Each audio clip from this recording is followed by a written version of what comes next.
Bienvenidos a El Hampa Bruta, el canal donde analizamos, sin adornos ni glorificación, las historias más complejas del crimen organizado.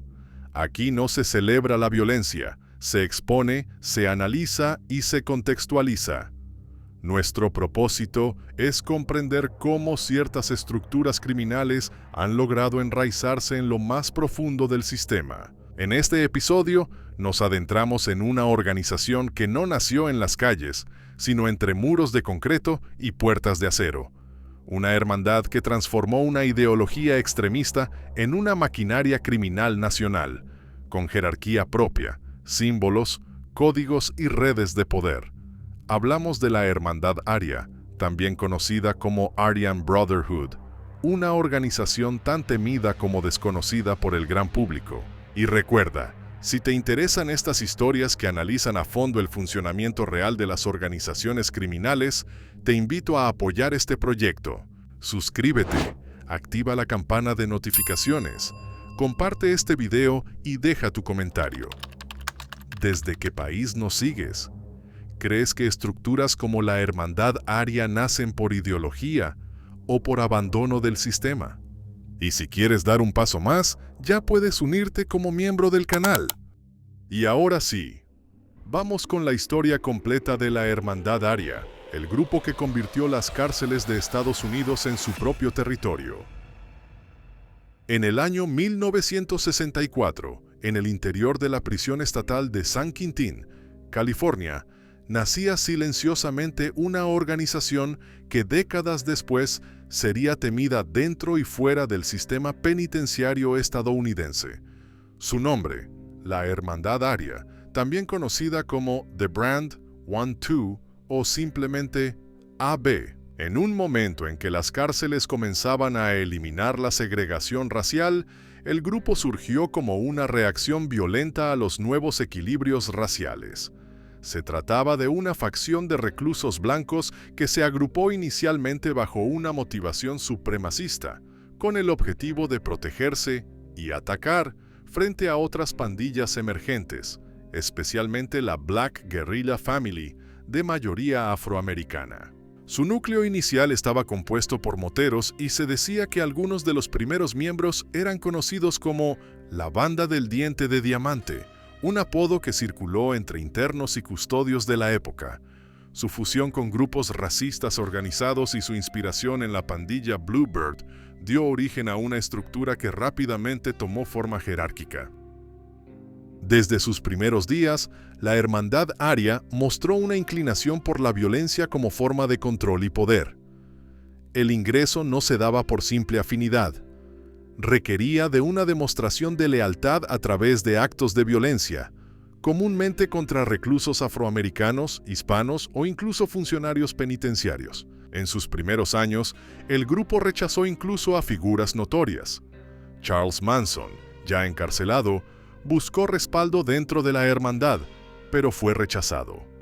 Algunas versiones indican que su negativa a cometer actos de violencia racial pudo haber influido en esa decisión. Paradójicamente, mientras se presentaban como una organización con una fuerte carga ideológica, pronto se tornó evidente que sus verdaderas motivaciones estaban más ligadas al poder y al control económico dentro del sistema penitenciario. La década de los 70 trajo consigo una escalada violenta. Las guerras intestinas con la mafia mexicana, también denominada la M, y el grupo criminal denominado Nuestra Familia, obligaron al Departamento Correccional de California a redistribuir a las pandillas en distintas cárceles. Lejos de debilitar al grupo, el aislamiento fue el catalizador de una transformación estratégica. En la prisión de Chino, la hermandad estableció una estructura organizativa inspirada en el modelo militar: jerarquía, disciplina, células y liderazgo regional.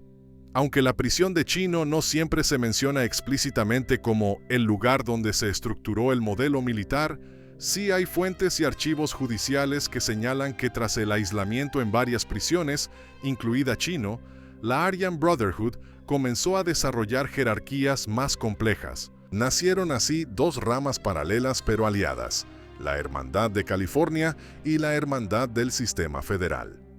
Los años 80 marcaron uno de los periodos más oscuros en su historial.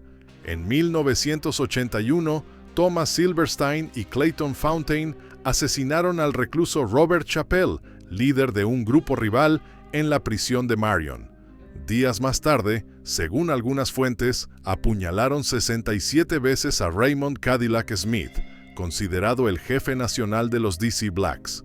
La violencia, lejos de detenerse, alcanzó a los propios agentes penitenciarios. El 22 de octubre de 1983, Silverstein utilizó un cuchillo improvisado y una llave de esposas para asesinar a Merle Klutz, un oficial correccional. Horas después, Fountain ejecutó a Robert Hoffman. Ambos crímenes ocurrieron en lo que era considerada la prisión más segura del país. Estos eventos obligaron al gobierno federal a replantear su política penitenciaria. Años más tarde, como parte de ese giro, se inauguró en 1995 la prisión ADX Florence en Colorado, donde muchos de los líderes terminaron recluidos bajo condiciones de aislamiento extremo. Sin embargo, ni la reclusión ni el aislamiento fueron suficientes para frenar sus operaciones. La hermandad había aprendido a comunicarse en secreto y con el tiempo perfeccionaron sus métodos: tinta invisible, mensajes cifrados, intermediarios legales y contactos familiares. Desde el encierro más extremo, seguían dictando órdenes. A medida que avanzaban los años 90, la Hermandad Aria dejó atrás su apariencia de grupo ideológico extremista y adoptó sin ambigüedades el modelo de un sindicato criminal. La supremacía blanca, aunque seguía presente en sus símbolos y discursos, pasó a un segundo plano. En su lugar, se consolidó una estructura operativa orientada al beneficio económico. Desde el interior de las cárceles, el grupo extendió sus tentáculos a través de redes de extorsión, prostitución de internos, apuestas clandestinas y, sobre todo, el tráfico de metanfetaminas. Lo sorprendente era la desproporción entre su número y su impacto. Aunque representaban menos del 0,1% de la población carcelaria, se les atribuía hasta una cuarta parte de los homicidios registrados en el sistema penitenciario federal. Una estadística que mostraba su capacidad letal y su voluntad de ejercer violencia como método de control interno.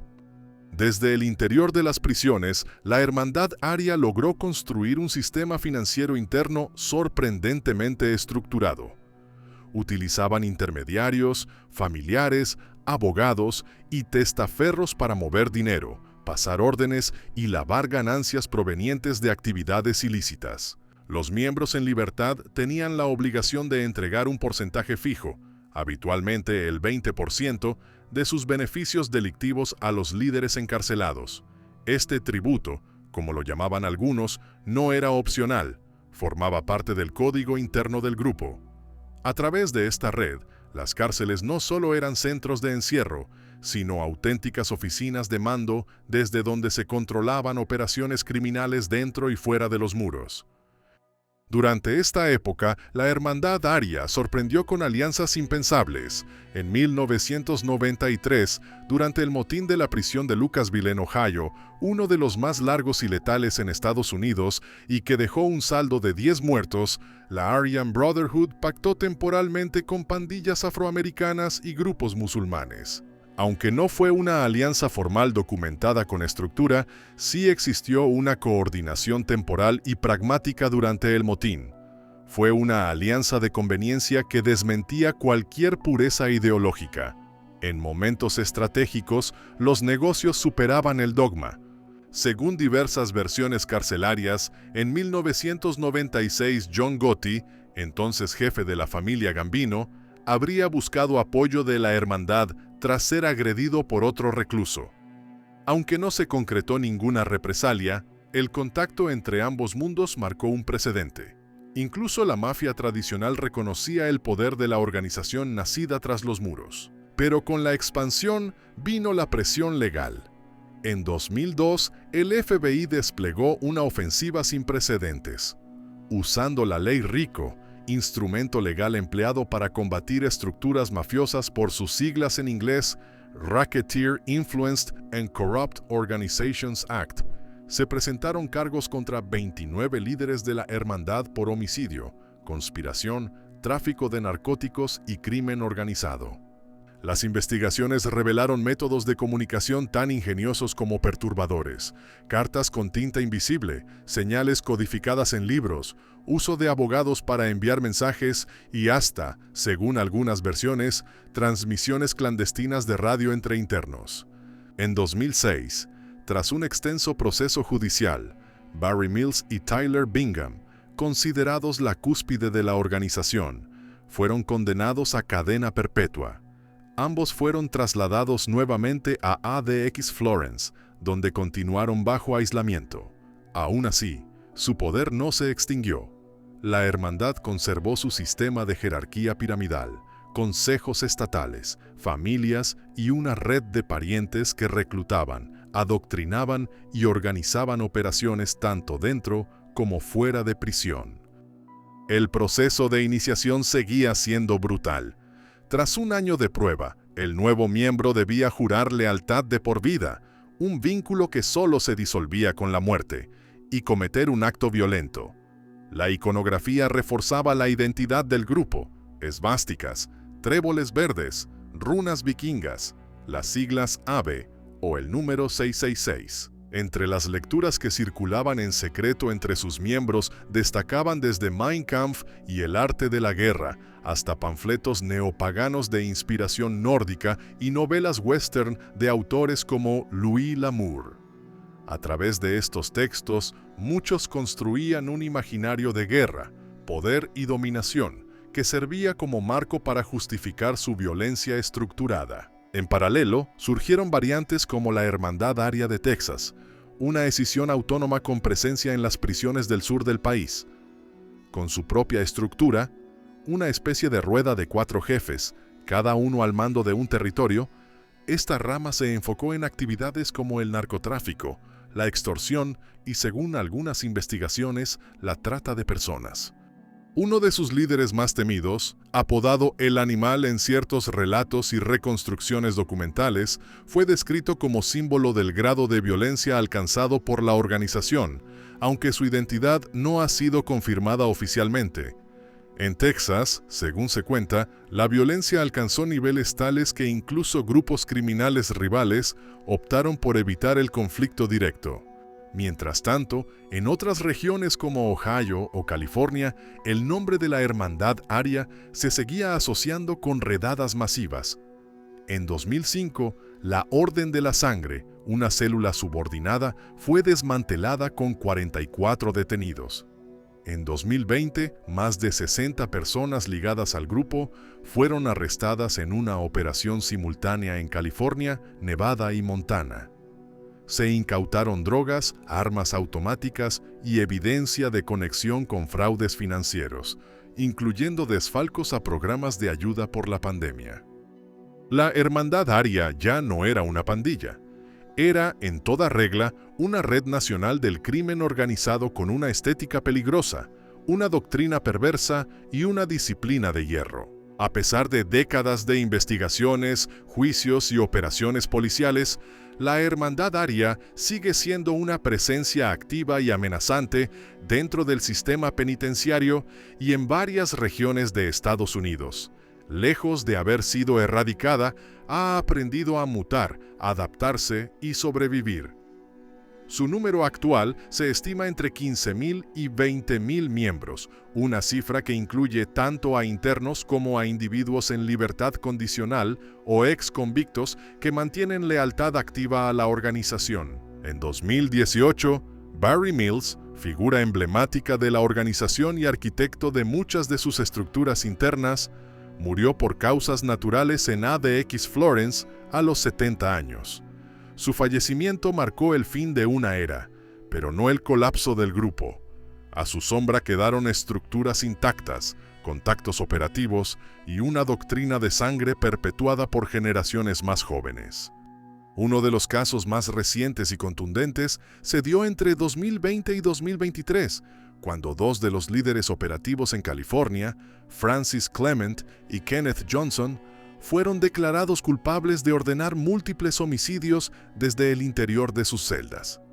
Ambos fueron sentenciados a cadena perpetua por cargos de crimen organizado. Las investigaciones revelaron que, utilizando teléfonos móviles introducidos ilegalmente y una red de cómplices externos, coordinaban homicidios, tráfico de drogas y extorsiones con precisión milimétrica.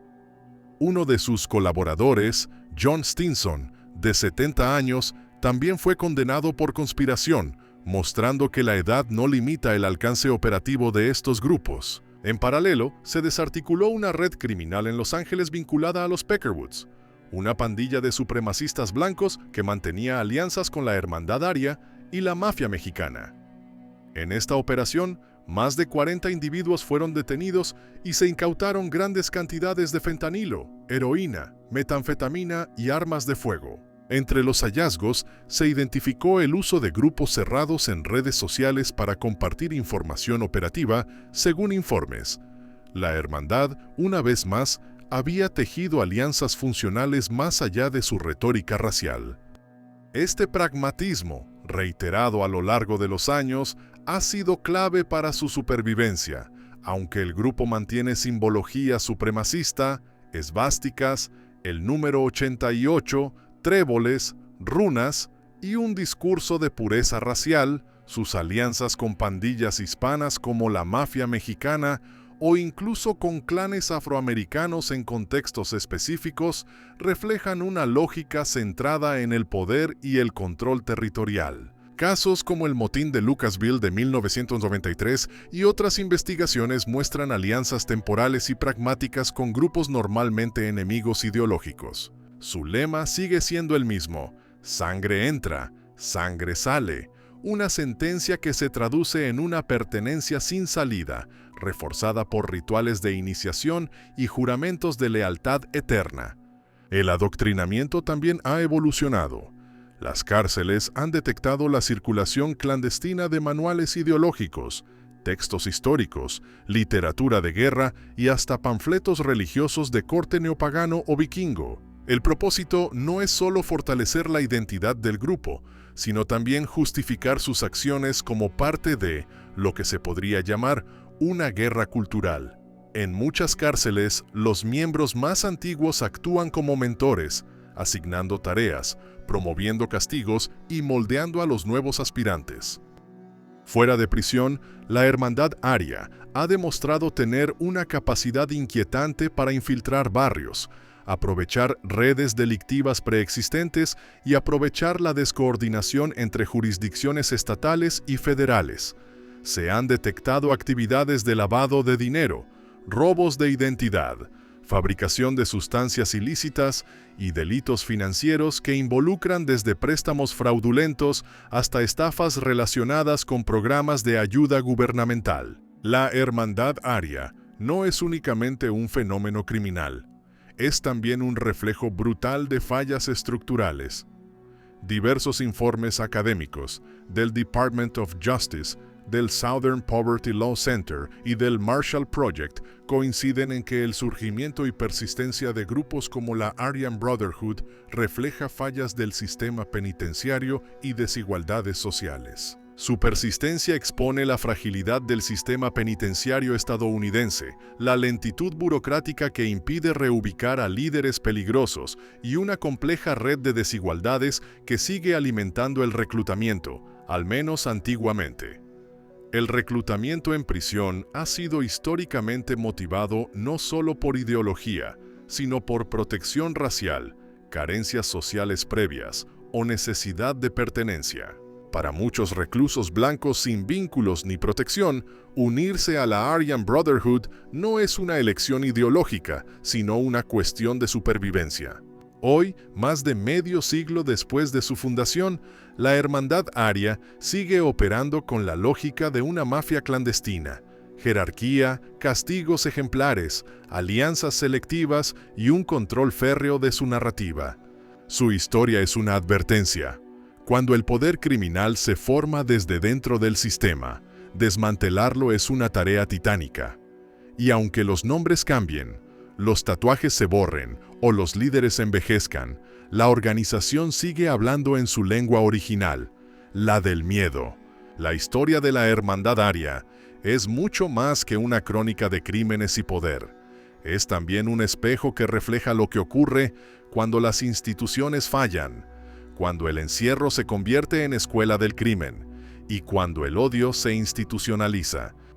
Este grupo, que en sus inicios justificó su existencia con la bandera de la identidad racial, dejó claro con el tiempo que su verdadera motivación era el control, el dinero y la imposición por la fuerza. Y el paso de los años no ha borrado su rastro, al contrario, lo ha multiplicado. Desde las cárceles más restrictivas hasta barrios enteros, su influencia persiste, envuelta en discursos de hermandad, lealtad y disciplina. Pero nada justifica el horror, ni dentro ni fuera de prisión. Esta historia es un llamado a la reflexión. ¿Cómo es posible que una estructura tan violenta haya nacido, crecido y perdurado dentro de un sistema que se supone busca rehabilitar? ¿Cuántas organizaciones más se están gestando en silencio, lejos del radar institucional? Gracias por acompañarnos en este recorrido documental. Si esta historia te ha parecido valiosa, no olvides suscribirte, dejar tu comentario y compartirla. En el Hampa Bruta no buscamos espectáculo, buscamos comprensión crítica, memoria histórica y conciencia colectiva. Esta historia ha sido construida a partir de hechos documentados, reportes oficiales y fuentes verificables. El lenguaje que utilizamos es narrativo, dramatizado para acercar el relato al público, pero siempre fiel a los datos. No emitimos acusaciones no sustentadas, ni elaboramos juicios personales.